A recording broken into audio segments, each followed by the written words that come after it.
There's a story in the Bible about God providing manna from heaven, food to sustain the Israelites while they were wandering in the wilderness. But it never said specifically what it was. What was this manna from heaven?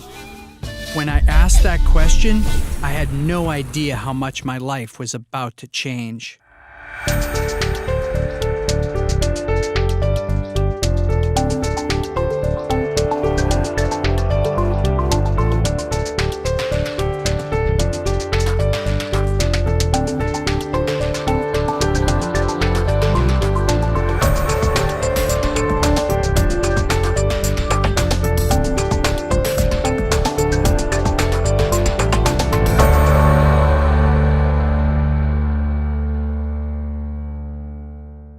The first miracle that Jesus was reported to have done was turning water into wine at a wedding. The story goes that they ran out of wine, and Jesus put a portion of the manna into the water that they boiled as tea. He told the waiters to pass it out as wine. So I call up Deepak, and I said, Deepak, I got to talk to you. I just found some stuff in the Bible that's not making any sense. I think I found some psychedelics in there. I think there's meditation. Like, what do you think? And he's quiet on the phone. And I was like, Deepak, are you there? And he's like, yeah. He said, where'd you find this exactly? Like, send me what you're talking to me about. What do you want to do, Deepak? What should we do about this? You want to write something up? And Deepak was like, this is too important. He's like, why don't we have a conversation about this? Could part of the religious experience have to do with plant sacraments? In Deepak's tradition, the mystery plant soma was used to bring people to communion with God. Could have been that the hymns of the Rig Veda were actually sung to this plant which had no seeds, that had no flowers, that was really mushrooms. There's a scene in the movie Noah, starring Russell Crowe, where he has a dream that he's underwater with animals floating past. He wakes up knowing that God wants him to do something, but he doesn't know what. He goes and sits with the wise man in the cave, played by Anthony Hopkins, who gives him some psychedelic tea.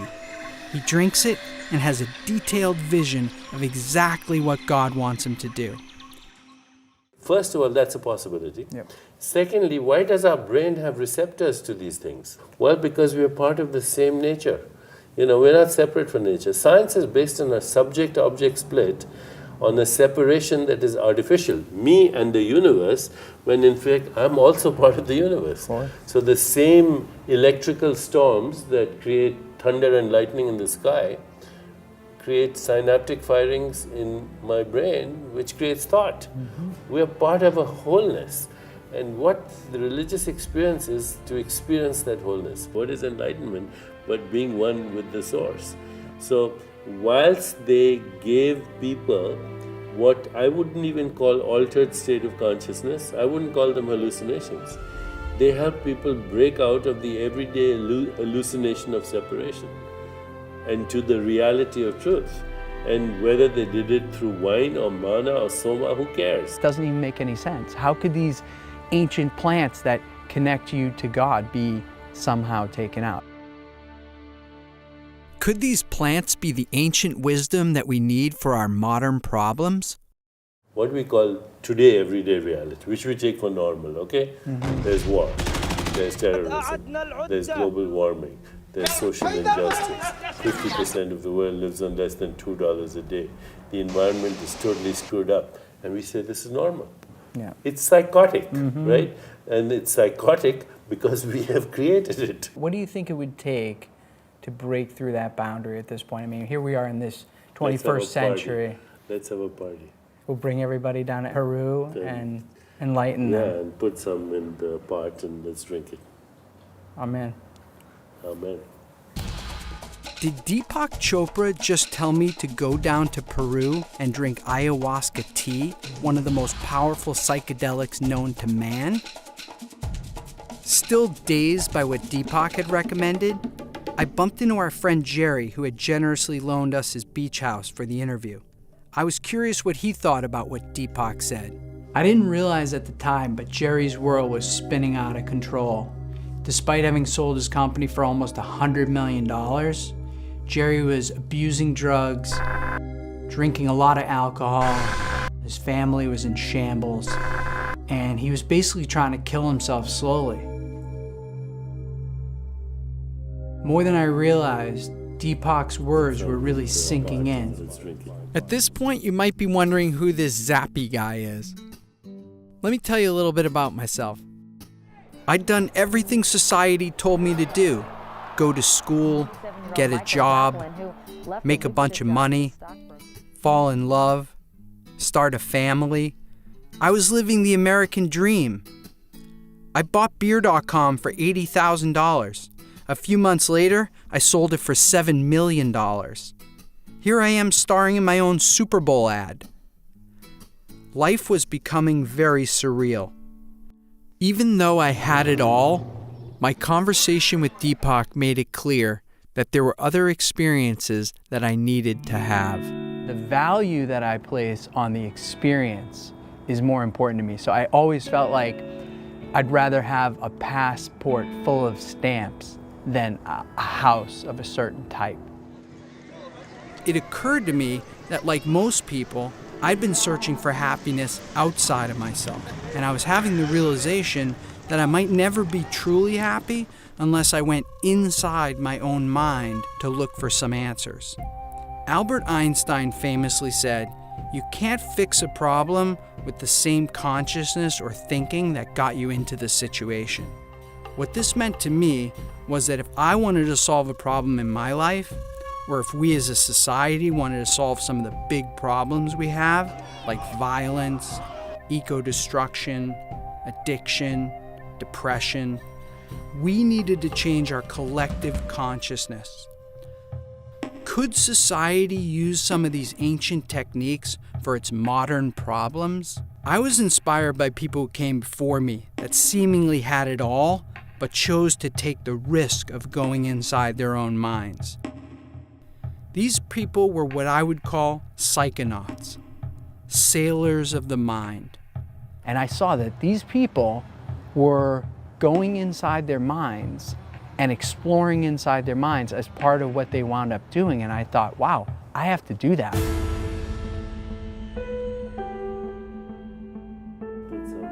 Put some in the pot and let's drink it. I figured before I got too extreme and sat with a shaman, I should go out and talk to some of Deepak's friends about our so-called reality. If you only identify with the realm of 3 dimensions, if you only identify with the realm of the body, if you only identify with the mortal circumstance and the mortal experience, then to that extent you are at the effect of those circumstances. Faith is standing on the conviction, standing on the knowledge and the conviction. There's something way bigger going on here. What we see is only a small portion of the total reality. See, we have 3 states: waking, dreaming, and sleeping. But beyond that, there is a state where it's neither of these 3.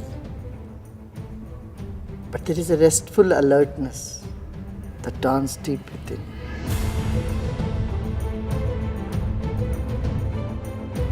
There's nowhere where we escape from being energy, so we're always energy. What we see as it looks physical material is actually the reflection of light, photons of light that hit our energy and bounce back. So we're reflecting light, but we're reflecting it as a force field, a tornado of energy. If we can stand within the unreal world, the ultimate unreal, that appears real, that seems limited by the laws of time and space, and yet have faith in the realm beyond, that literally invokes that realm into being.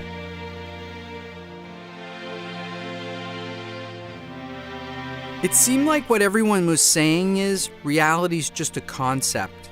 I needed to have the direct experience of going inside. Could ancient wisdom have included plants and meditation? I was excited to learn that a lot of celebrities, people like Jerry Seinfeld, Martin Scorsese, were doing this meditation for a long time.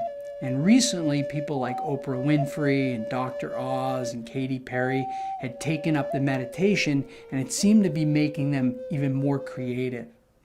I wanted to see if some of this ancient wisdom could help me to tap into my creativity. In the 1960s, a funny little man named Maharishi Mahesh Yogi came out of the Himalayas to the United States, and he wound up teaching his transcendental meditation technique to the Beatles, and the rest is history. Today, there are more than 7 million people worldwide doing transcendental meditation. What I like about the TM technique is that there's no dogma attached to it.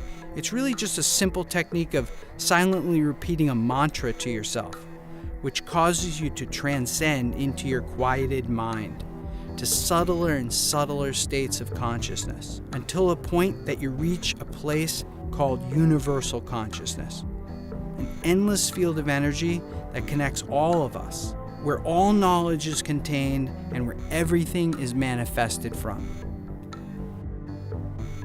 When the Maharishi passed away in 2007, he put John Hagelin in charge.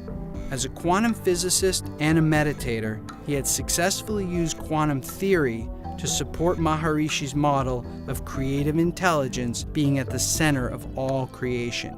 Waking consciousness is all about being aware of something, this, that, this concept, that person. Transcending is leaving all of that behind to isolate and experience the self itself.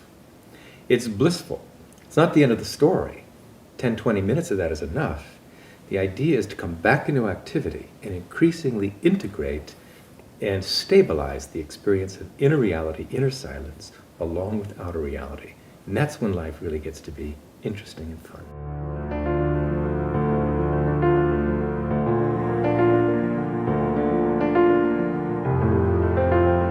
The mind has two aspects to it. It's the brain, this which is very concrete, you can measure it, you can touch it, but it's interacting with this field of consciousness. And what they come together is our individual self, our individual personality. And that's what most people think they are. I'm 5'11", I have this education, I'm this part in society, I have this amount of money. But it's not fundamentally who you are. And to know that, you need to have the experience of that. And that's where meditation experience comes in.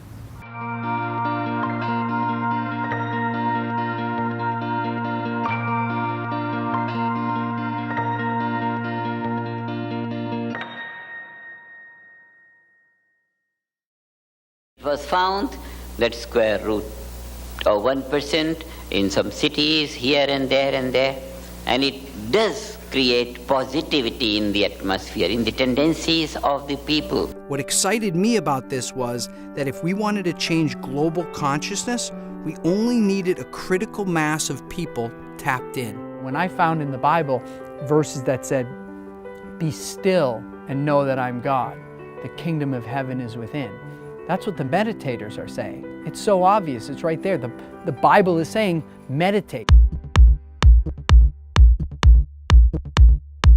These days, religious affiliation is shrinking.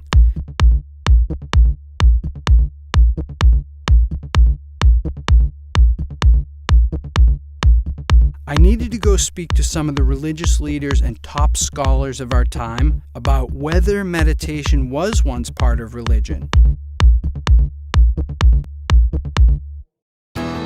When it comes to religious leaders, there's no one more high profile than Joel Osteen. I wanted to ask Joel what he thought the manna from heaven was. I've always thought that it was like bread, like a mushroom or something. That's what I heard. That's what I heard. Yeah. I'd like it if it was mushroom. It could sustain them and... Wow, I did not expect that. Bible descriptions from Moses and Jesus sound more like mushrooms than bread. In fact, every other miracle that Jesus is reported to have done was after they drank the mushroom tea. St. Mark's Basilica in Venice, Italy. Here's all the disciples, here's Jesus, and giant mushrooms behind him. Oh, very cool, yeah. So, got Jesus over here with these giant mushrooms behind him, planted. Jesus with the giant mushrooms behind him.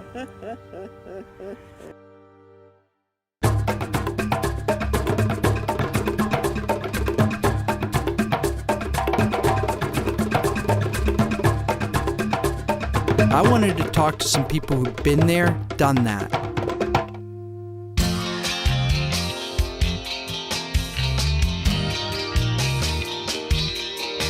I've probably had as much psychedelics as anyone alive. When you fall away for a minute, something happens. That's actually the beginning. And now you have to relearn the world just like you were a baby.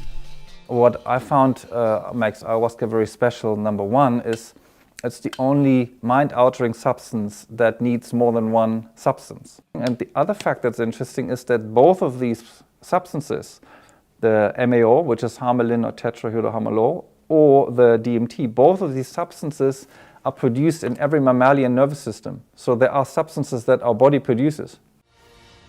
Filmmaker Foster Gamble's documentary Thrive shattered many of the myths that we've been presented by regular society that keep us slaves to our so-called reality. So it seems to be a natural inclination to alter our consciousness somewhat. And I think one of the reasons for that is when we alter our consciousness, we can see our daily consciousness in a new way. And it shifts, tends to raise and expand our daily consciousness. And to me, that's the point. And if we can use substances, whether it's broccoli or ayahuasca or C-sharp major, to give us a glimpse of what's possible for human beings, and specifically, what's next for me? What am I ready for? When my consciousness separated from my body, it changed the paradigm entirely. I realized, aha, there's something more than this meat vehicle that we have. And that one realization set me off writing all night furiously until the dawn, and it just reevaluated my whole philosophy. And from that point on, I've been on a journey of experiential spirituality, finding the answers myself, and the plants have been the greatest teachers in that quest. Many times there's a huge benefit with one experience because it really gets to the core of what's been happening. So it's almost like 10 years of therapy in 7 hours. Kundalini yoga icon Gurmukh teaches many celebrities how to journey inside using the Kundalini technique. She had her own experience with mind-altering energies. I do not regret anything I've ever done. People say, I did drugs. I say, well, so what? It got you here. Forget it. I've met other people that I wish they had because I feel they can't go through the barrier. They can't go into that sixth dimension. However you want to look at it, it's going to be the unknown, and you have a choice, fear or faith. Faith that you're going to come out all right, that the lessons are going to be valuable, and that the medicine will guide you, or fear that something else is going to happen. It's going to be the unknown either way, so might as well choose faith. There are times in life where through different means, and God works in mysterious ways, we're shown the mountaintop. It's like through grace. It's like the hand of God lifts us up and just shows us the mountain. I owe a definite debt of gratitude to my experience with various substances. I can't endorse it unless you're at a certain space, in a certain environment, with certain true healers, because it can run havoc, just like LSD did. They are powerful, transformational tools and have to be respected. And if you approach them with enough humility and respect, I tend to believe you'll be fine with them. People are afraid that when they go down there and do these medicines, they're going to lose the things that they love the most about themselves. And that's just this common fear. You get someone who loves their career, and like, what if I go down and tells me I want to be a yoga instructor? I'm like, it's not going to do that, man. And if it does, you're going to be even happier about the fact that it did. There's an opportunity to use psychotropic drugs, which will open up that mind and show you, my God, who you really are. I'm fascinated by it. I'm interested in it. I believe it will have real utility somewhere. It's too soon for me as somebody that's trained to, a certain way. Do no harm, help, really be clear about what you're doing. We're not clear yet. Whatever it takes, whether you do the drug or whether you do the meditation exercises or whatever way, I don't really care. There's no doubt in my mind that the first indication, the first formal use for hallucinogens will be at end of life. Because it's clear what I'm reading and seeing in the research is that it improves our ability to be connected with something and feel okay about the dying process. And God knows we need help with that in this country. The traditional psychological model or the traditional medical model, it usually takes years and years and years of therapy and years of intervention and working with a team of experts to get even just a little progress in someone's life. What I've seen, and the analogy I give, is it's 10 to 20 years of psychotherapy, often in 1 to 2 plant medicine sessions. There is a relationship to plant medicine when it is entered through the door of the traditions that brings people more to a sacred recognition of their life, their path. I think the word drug has a lot of negative connotations. I can't think of, maybe if some drug actually cures someone, it's medicine. See, I haven't heard of people going off the rails. I've seen people go off the rails. Before I took the final leap, I needed to hear it from a psychedelic badass. That person is Ram Dass.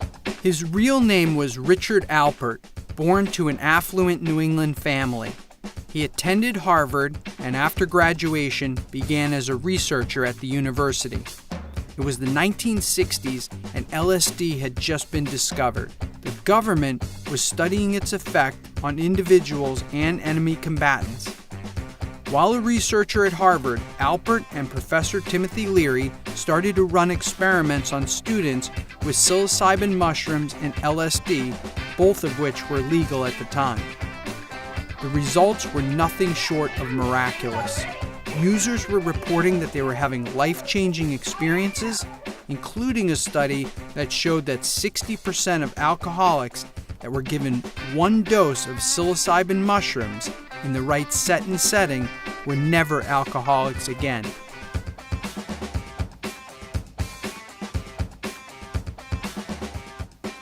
How could everybody not know about this? Discouraged with the West, he headed to India. His guru named him Ram Dass, and when he came back to the United States and published his book, Be Here Now, he was followed around by massive groups of young people. If anybody has the right intent to want to go to their own spiritual insides, the psychedelics are wonderful for them. Wonderful. Would you recommend that somebody Yes. looking? Yes. So seekers should go find a shaman. Sure. And go down and... Sure. That was it. I was going to gather up a group of friends who wanted to take the risk and go as deep into our minds as humanly possible.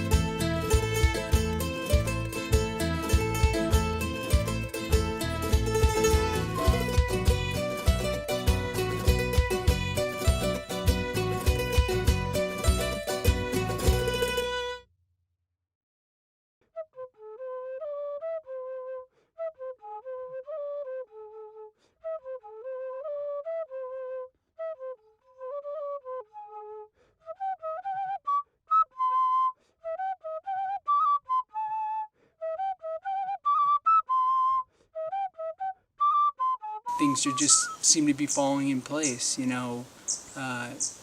feels like it's guided. It feels like it's meant to be. So for me, I'm just letting it go. I just assume every miracle that is going to happen is about to happen, and I should just kind of enjoy it and let it happen.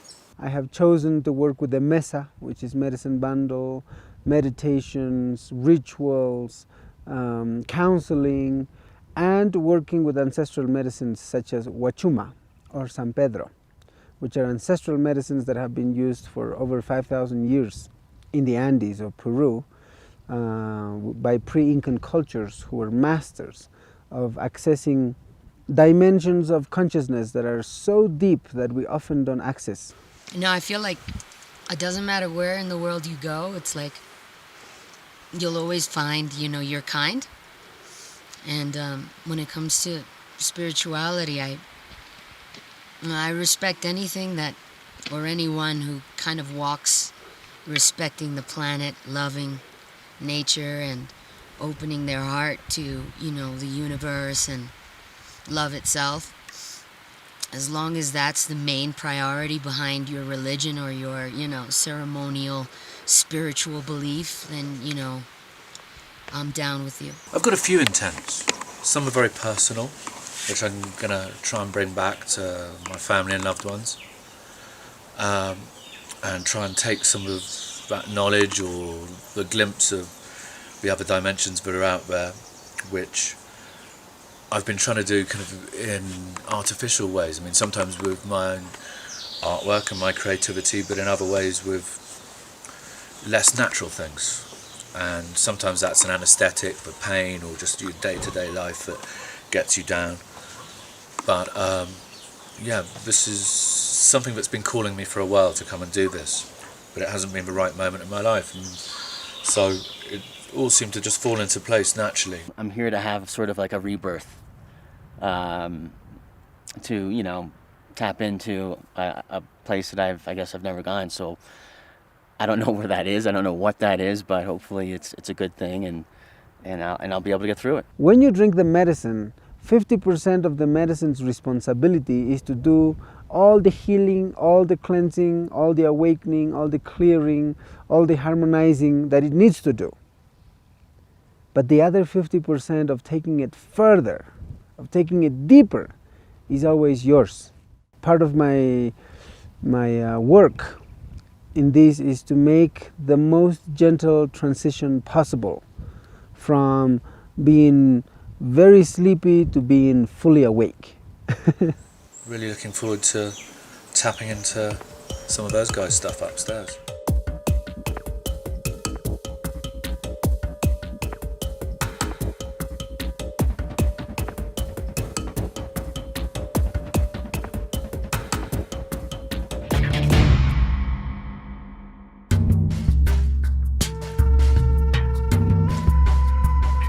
The San Pedro trip was gnarly. It was really insane because Freddie Puma, you know, the shaman that introduced us to the catalyst to a spiritual journey, you know, which was the San Pedro, the drink. He so in tune, that guy. And I recalled, you know, being at the top of the mountain, you know, at this plateau where we all, you know, we're just so tired from this massive, you know, high altitude trek, and we're finally, you know, getting some air, and you're looking off at these amazing clouds that are flying right at you, and you're at the precipice of this mountaintop, and, you know, you see hundreds of feet below you, and I got this enormous sorrow that I was just overwhelmed with. And the sorrow that consumed me was something that I've been carrying for many years, kind of like a little rebellious anger, like, why am I here? Like, you know, like, Dad, you know, like, I didn't knock on your balls, you know, to come out into this, you know, universe kind of anger that I've been holding since I was a teenager, you know what I mean? Why stay in the chaos? Why suffer? Why struggle? When you can liberate all of that and be of higher service while being gentle on yourself. I know that you need your ups and downs so that you can be human and enjoy life and transition, because it's part of the beauty of existence is to be sad and enjoy happiness. You need to know both sides. But this overwhelming sadness wasn't mine. It didn't belong to me. Ever since I was a little kid, it didn't belong to me. It's not mine. I'm a passenger, like Iggy Pop says, you know what I mean? I'm here to ride this, you know, and in a respectful way, respect everything that I come across, and, you know, walk my path with love, and, you know, say goodbye after my journey's done. And he came out, and I felt this warm energy behind me, and there he was, while I was on the rock, overlooking the clouds that are flying towards me. I was crying, you know? And he touched my shoulder and he said, "It's not yours. Let it go."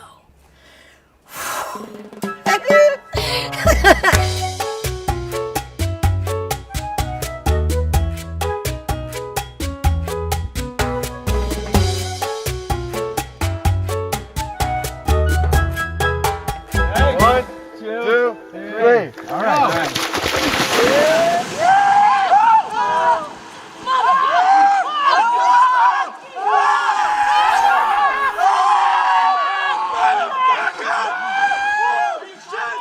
If my trip ended today, I've had, 20 years of heavy pain lifted off of my shoulders, and I'd be a happy camper without doing the ayahuasca. So, I'm feeling really, really, really, really light on my feet, happy, appreciative, and receptive. Very feminine, I'm such a tomboy. It's kind of about time I step into my femininity. My full intent coming down here, my macro intent was to try to share with everybody in the world, for that matter, the fact that there's different ways to see reality, and that we sort of in this moment of chaos need to take a step back, everybody, and just try to see things a little differently. The only way that you're supposed to fulfill your role is by being yourself. That is the heightened you. You attract more love and you attract more energy. One of my intents and one of the things I asked for was to face my fears. And I realized that, no, I don't need to face my fears. My fears are not going to go away. First, I have to accept myself with my fears. Each person have a pattern. And that pattern is 50% woven by the person and 50% by the divine. Ayahuasca is capable of changing that whole pattern. From being one person one day, the next day you're completely another person. I'm open to light and love and just good vibes, and anything that isn't on that vibration or frequency, I'm just like, I don't even see you, you don't exist. So that's how I'm walking into this ayahuasca trip. I'm just in a very receptive place. I just, I know what I'm about, I know what I stand for, and I know what I resonate with, and, I just hope to walk that path, and, whoever's walking along that path, I hope to meet you, and we can join hands and, take this trip together,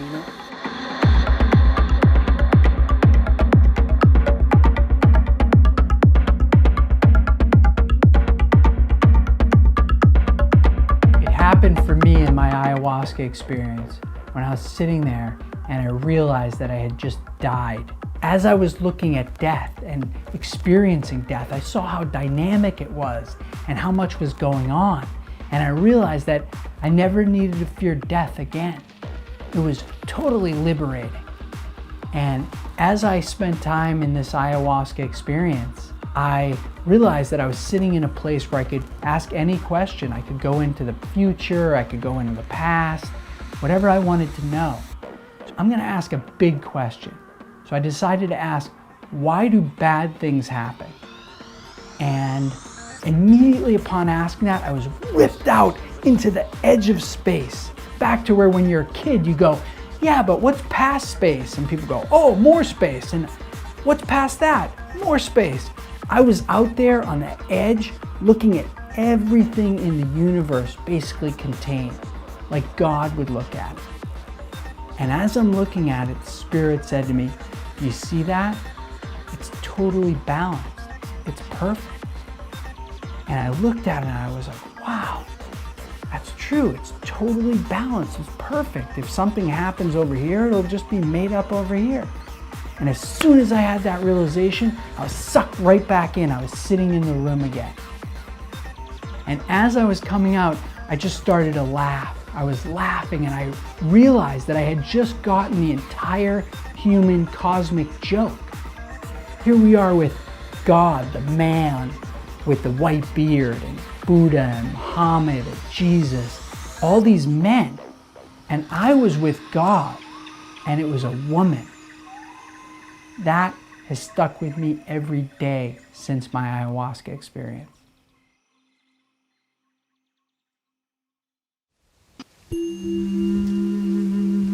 Well, for me, ingesting the medicine was a destruction of everything I've ever known, everything I've ever believed in, everything I ever thought was true. I tried to reason it for a while, for 2 days after. try to reason the idea that it's a hallucinogenic drug, Michelle. It just, it takes things from your subconscious and projects them. There's absolutely no way that there's any truth in what you envisioned.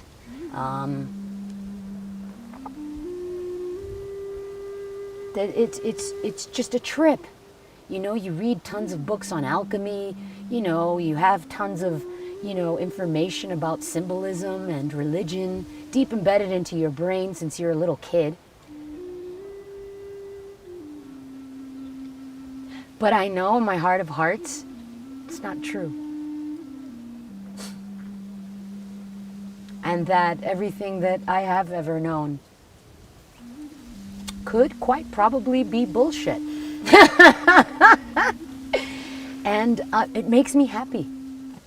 I felt a peace and calm that I've never experienced in my life.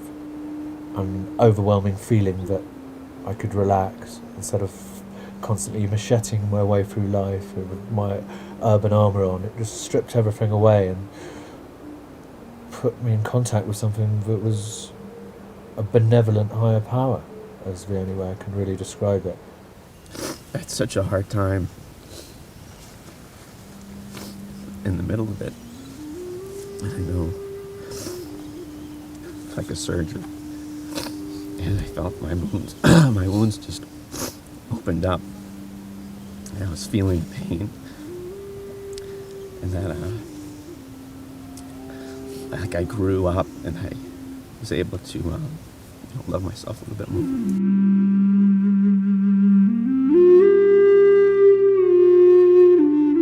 Once I got through that hard part, or the part that I needed to get out, it was just definitely the best life-changing experience that I've ever been through. When people access these medicines, they need to access with full love, with full willpower. Otherwise, they need to find other ways. People will transcend anyways. Now is the time.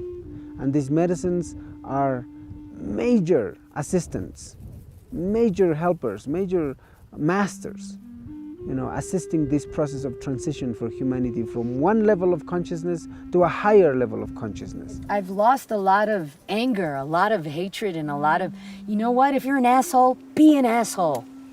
It's your fate. You know what I mean? Like, I'm easy now. Like, I'm not angry anymore at all the mean people in the world, Because I accept that they're part of it, and it's all good, you know what I mean? It's not my walk, but, do your thing, and I respect your path. But don't come near me with your evil energy, because I'll knock you the fuck out.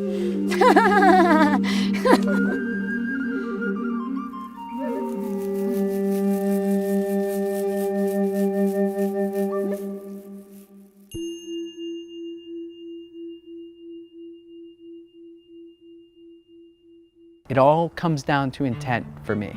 If your intent is right, it's going to work, it's going to be better than you thought, and you're going to have a lot less chaos. It seemed to me that nature recognizes that people are highly stressed and that people need healing medicines for the problems of addiction and depression.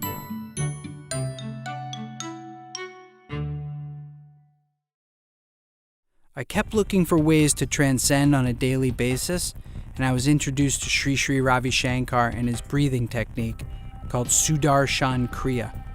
The technique is being done by millions of people, including prisoners and inner city youth who've been trained by Sri Sri to use the technique to overcome their physical environment and give themselves internal strength.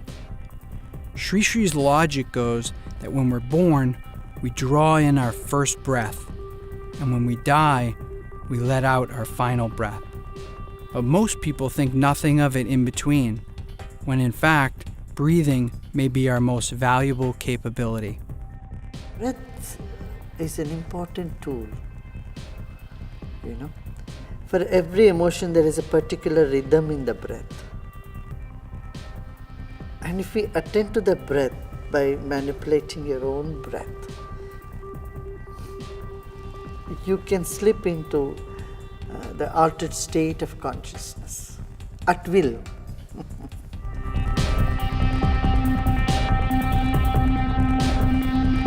I learned the Kriya breathing, which blew my mind. The fact that I was able to put myself into a psychedelic state with just my breath. Lightning bolts were shooting out of my hands and feet. Time stood still.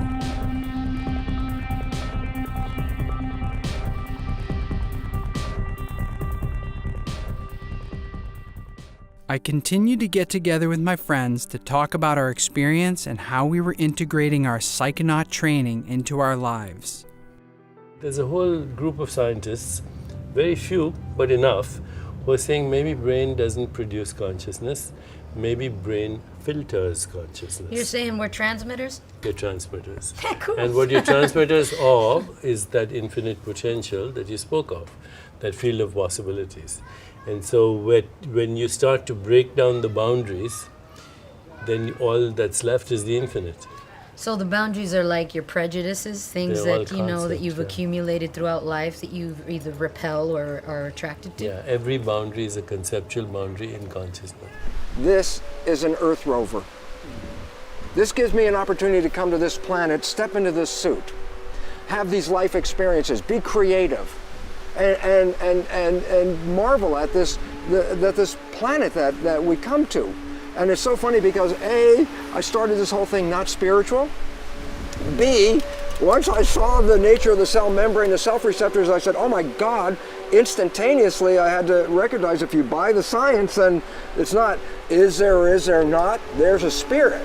So it really helped me to bring my scientific mind and my kind of spiritual experience together and realize they're not different at all.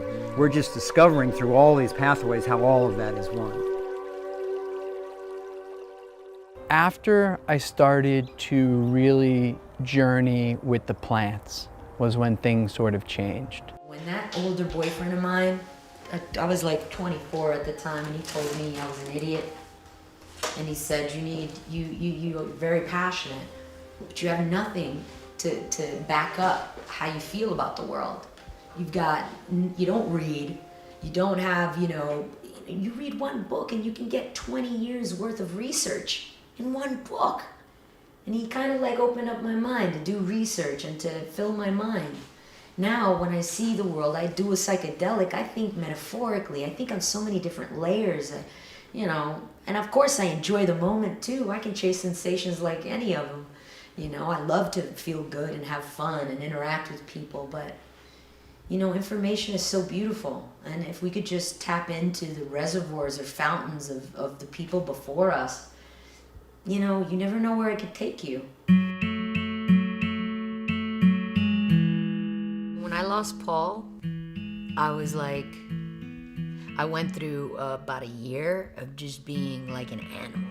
Like, what could I do physically to just get my mind off of existentialism, get my mind off of how transient life is and how we just come here and could disappear at any moment. How could I get my mind off of that? So I was just summer, crazy, nuts, berserko. Like I did everything I could possibly do to hide from myself. And I'll tell you that my ayahuasca trip made me sad that he left me here. It wasn't a sadness that he's gone. It was more like a jealousy that he's there first. That's fucked up, but yeah. I think it was affirmed to me in the ayahuasca experience and some other trips I've had in my life, where what was happening is when I took the medicine or I meditated and I went inside, that I was taking filters off is what was happening. So all this bullshit. Reticular activation system. It's like doors of perception. When he popped it, he felt like that filtration mechanism that we create by the age of 7 was just lifted off. You know how like you receive so much information in your visual cortex, but your brain only accepts a certain amount so that you're not overwhelmed? Right. That's your reticular activation system deciding according to your wants, likes, and fight or flight, deciding what information you're going to take in. Each time I got together with my fellow psychonauts, we felt stronger and stronger about the need to get the information out so we could help others to access some of these ancient techniques that had been so profound in our lives. We should just, this True Reality Society should set up a place in like Costa Rica, put Like a a dome, haven for like a people haven who of- think the same way. Put them all around the world. I and, like and that. the consciousness of it is like... I'm in. I'm in. All right. Everything's rolling along. Things are falling into place. And, like everything in life, you want validation. You want to know that it's having some kind of an effect beyond just, hey, I'm having a good time, I'm learning a lot, I'm having all these cool experiences, but, is something really happening? And I was looking for some kind of sign that, it was making a difference, because I couldn't see what the difference was, and other than my own friends and people around me. So I was kind of thinking, God, give me a sign here that, this is making a difference, that there's something to it. And then the phone call came from Jerry, who I hadn't seen since we shot with Deepak in his apartment years earlier. Unbeknownst to me, Jerry had taken Deepak's advice as well, and he went down to Costa Rica to do a plant medicine called Iboga that comes from an African root. It's the strongest psychedelic known to man, and Jerry was taking it to see if he could break his addiction. The full moon came to Jerry and asked him if he wanted to see why he was so messed up.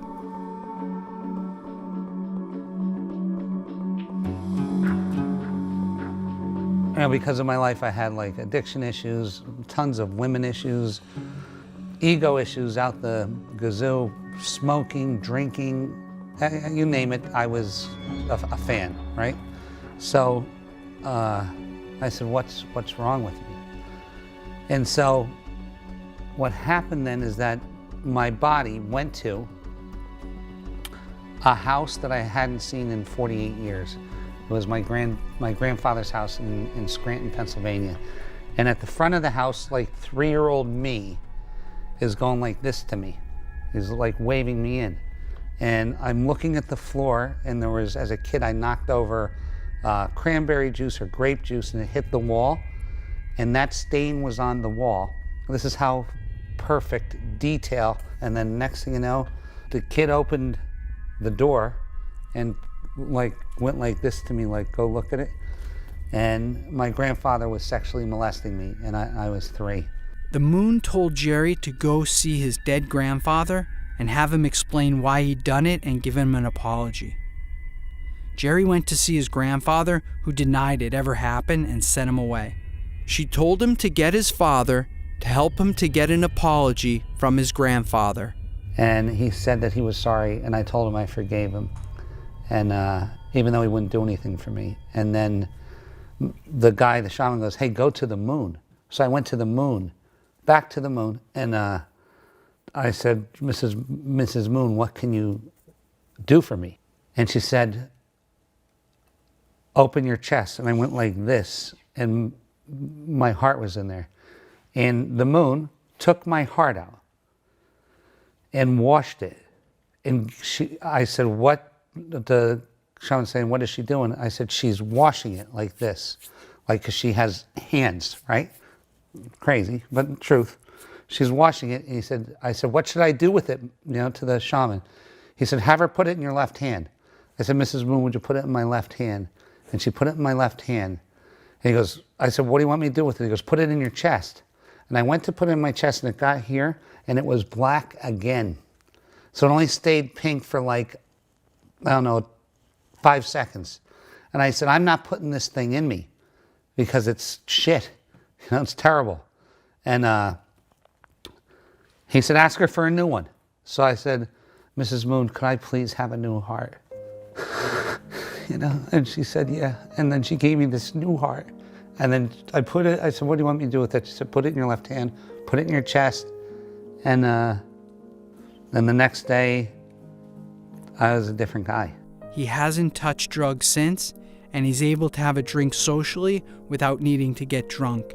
He's reunited with his family, and for the first time, he's in a real relationship. The first time I was invited to do plant medicine, I thought the person was crazy. I was like, you're gonna take a drug to get spiritual? I don't think so. And I wanted nothing to do with it, and it freaked me out. You know, my mom's a meth addict, and I was a meditator. And finally, this woman who's like just a love in my life invites me to go, and I couldn't say no. So I went, and that night, she told me, set some intentions of what you want to see. And I said, okay, I want to see why I keep attracting the same psycho guy over and over and over with a different face, sucking the light out of me.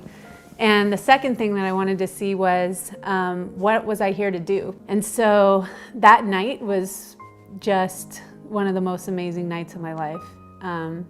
I was shown exactly who I am, what I'm here to do, and exactly why I kept attracting that same psycho guy over and over and over again. It's just amazing because Jerry and I wake up every day and we're just like, wow, is this our life? Like, we just feel so blessed to be in love with our best friend and to be doing what we love. Immediately when I came back and my kids saw me, they knew I was a different guy and they knew something changed. As soon as he walked through the door, I can like visibly see a difference, let alone when I was actually talking with him.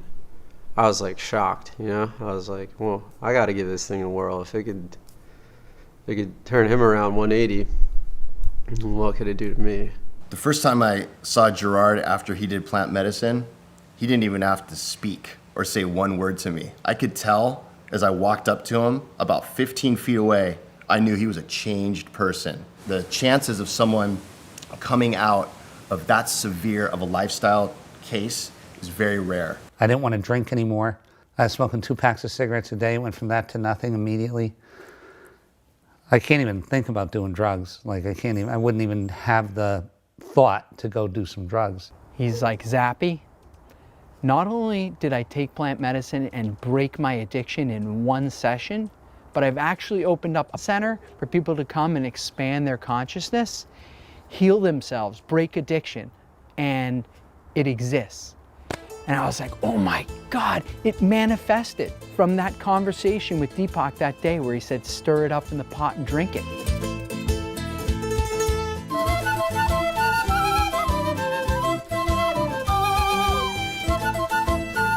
The moon told me, and this sounds so ridiculously crazy, but told me to go buy a center and to make it a plant-based center. Told me what building to buy, told me what to pay for it, told me how to treat my girlfriend, told me how to treat my children, told me that everything would be okay. His place is called Rhythmia. And where is it? Should set up a place in like Costa Rica. This was the miracle I needed. This place had manifested out of that single conversation and the desire to help people break the wiring. The first ever clinic where people can go to expand their consciousness and heal themselves. While you're at Rhythmia, you can receive counseling and spiritual development, including a program developed specifically for Rhythmia by Reverend Michael Beckwith called The Answer Is You.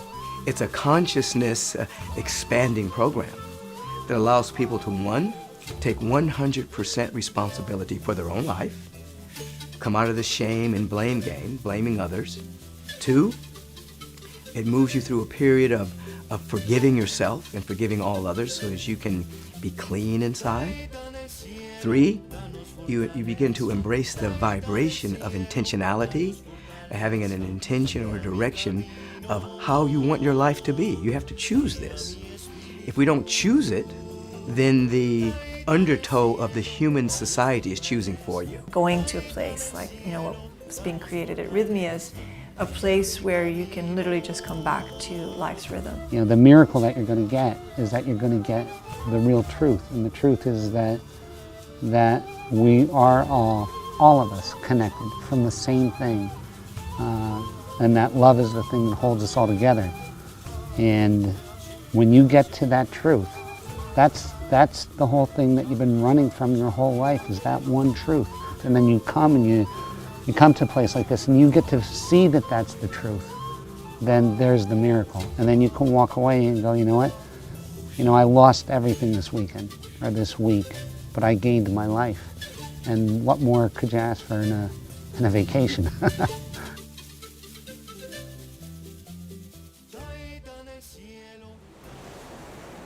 Everything I've gone through has truly been worth it.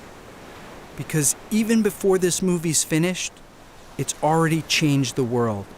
Because this place exists.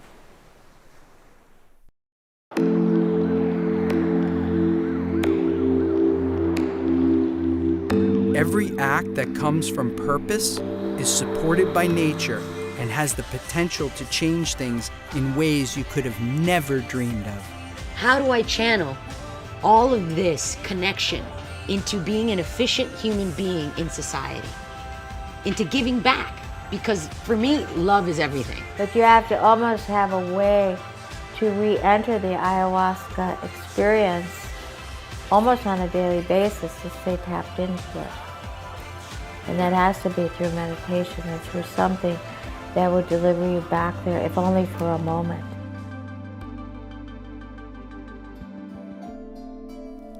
All of us had life-changing experiences. So the question is, how could these incredible plant energies be illegal today to consume or even to study?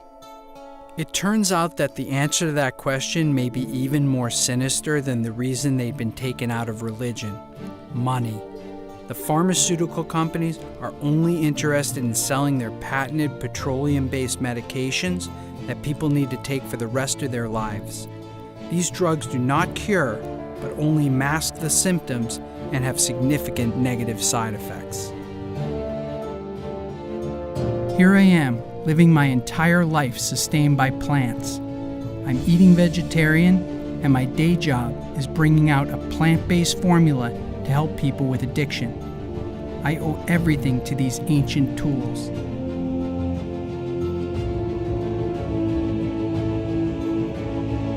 Plant medicine, meditation, breathing. These are some of the tools that were once part of the religious tradition. It's time to bring them back.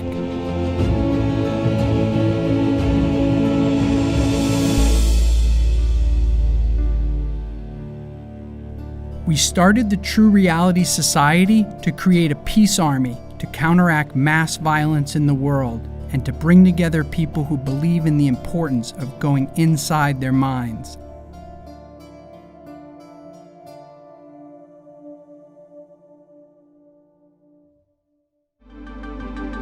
When the sun comes up, I know I've lost it.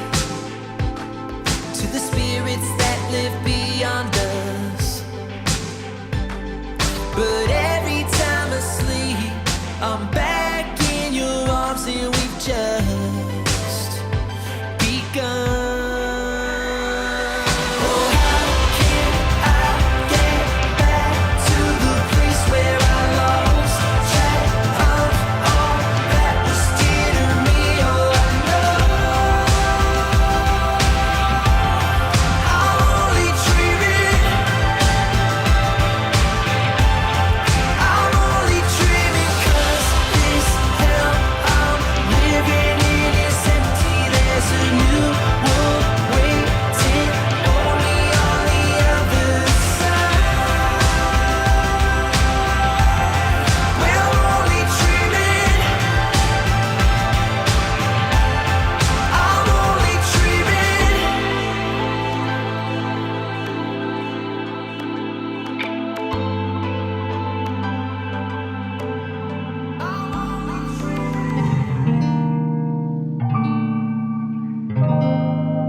shall shine a light. She'll show me what I need. I'm going through changes, always changing faces. I'm going through phases. I'm going through changes.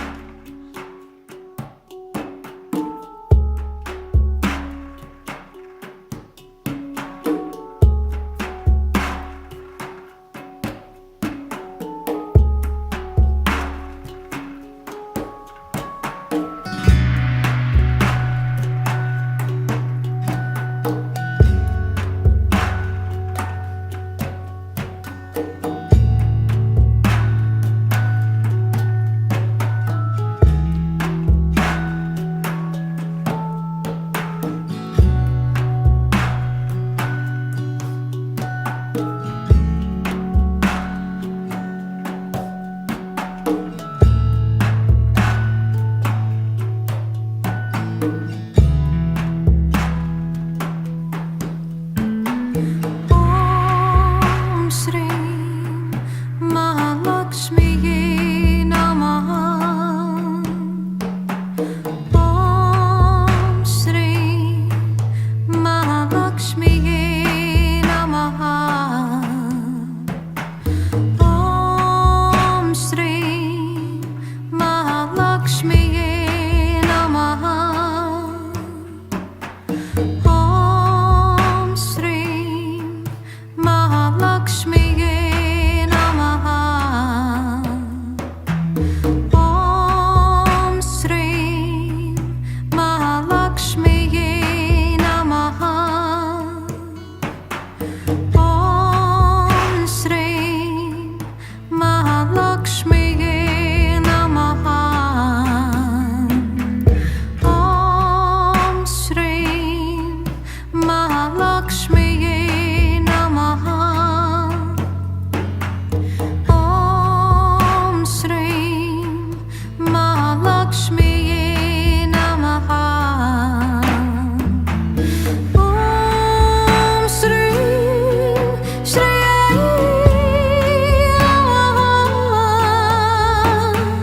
Om Shri Shri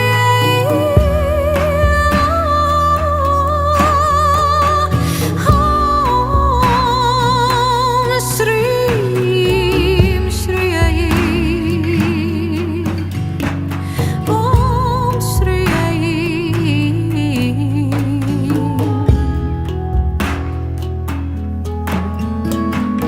Om Shri Mahalakshmi Namaha.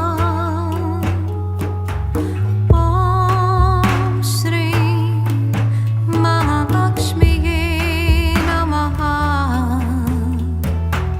Om Shri Mahalakshmi Namaha. Om Shri Mahalakshmi Namaha. Om Shri Mahalakshmi Namaha. Om Shri Mahalakshmi Namaha. Om Shri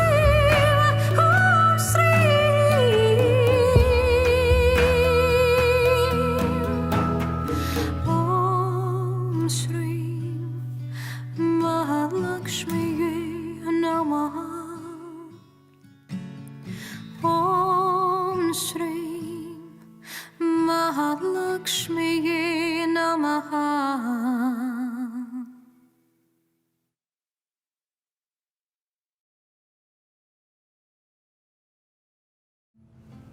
Breathe in slowly and then breathe out slowly. On the in breath, perhaps having the thought peace. And on the out breath, the thought joy, peace. On the in breath and joy on the out breath.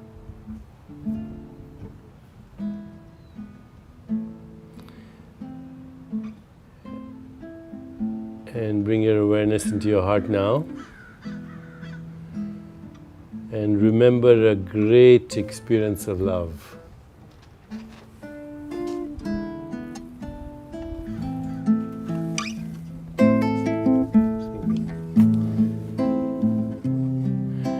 Remember a great experience of compassion.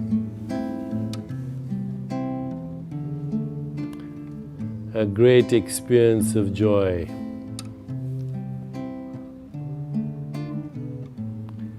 A great experience of equanimity, the peace that passes understanding. And now bring your awareness back into your whole body and allow the boundaries of your body to slowly dissolve and merge with your surroundings. Recognize that every boundary is conceptual. There's no boundary. There are no national boundaries, there are no tribal boundaries, no ethnic boundaries, no racial boundaries, no religious boundaries. They're all imagination. And they have limited our potential. We are the stars, and we are the sky, and we are the moon, and we are the galaxies. We are the cosmic horizon, we are the Big Bang, we are the laws of nature, we are Planck scale space-time geometry where everything dissolves into all possibilities, where Platonic values like truth, goodness, beauty, harmony, evolution are embedded as the essential raw material of the universe, where there is mathematical truth but also musical truth, where there is the poetry of the universe and the dance of the universe, and we are that dance. The Sufi poet Rumi says, look at these worlds spinning out of nothingness, this is within your power. We come spinning out of nothingness, scattering stars like dust. Out beyond all ideas of right doing and wrong doing, there's a field. I'll meet you there. So remember the field that you went to. It was beyond right doing and wrong doing. It was the field from where we come and which we long for. I'll let Roberto finish his Peruvian shamanic song.